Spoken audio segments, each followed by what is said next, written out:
Hashem's energy surrounds all the worlds. So he's watching the entire thing in a general way, approaching it from an around space, like a sivivon, around.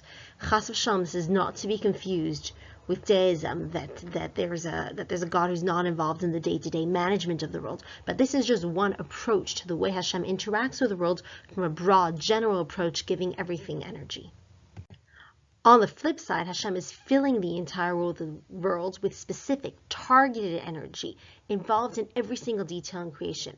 And again, not chas v'shalom that Hashem is creation, like saying, oh, a tree is Hashem. Rather, a tree is a spark, contains within it a spark of Hashem, because Hashem fills everything with the right voltage that would work for that particular thing.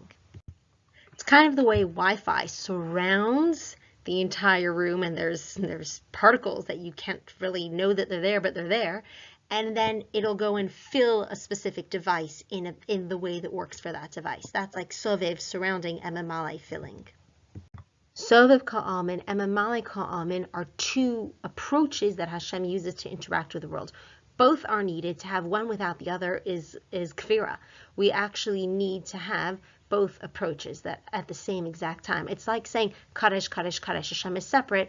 But at the same time, Malek Kol Haaretz Kavaydai. Hashem fills the entire world with his glory. Devi, Devora, Dee, Cookie, lots of different nicknames. But at the end of the day, you are still you with a nickname and without a nickname.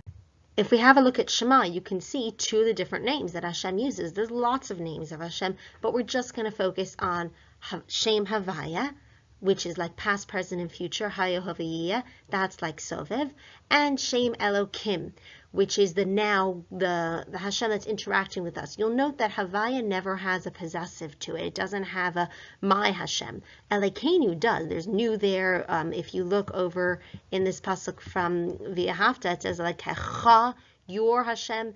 You have Elokechem, Elokai, because that's the way Hashem interacts with us in a mamleh fashion, so it can be adjusted towards every specific detail. Unlike Havaya, which is the broad Shem Havaya, that past, present, and future doesn't change, never change, always exactly the same.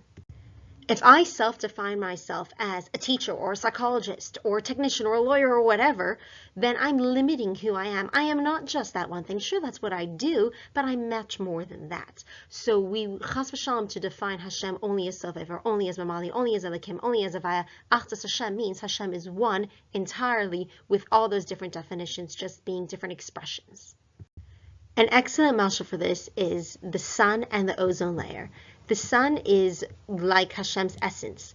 It's strong, it's powerful, it's standalone. It's like Shem Havaya being endless and timeless. But it needs the filter, the mugging, the shield, which is like Shem Elokim, the ozone layer, which filters it like a tzimtzum to make sure that it's not overwhelming the world with its brightness and its strength. So that's it.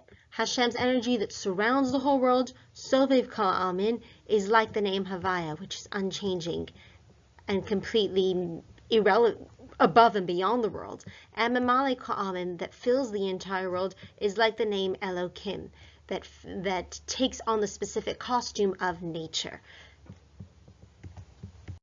Thanks for watching. To learn more about the topic of Achdas Hashem, watch another one of our videos or hit up the source with a look at Perek Beis of Shari Chava Hamunah. Can you use any of the videos that are on Chabad.org?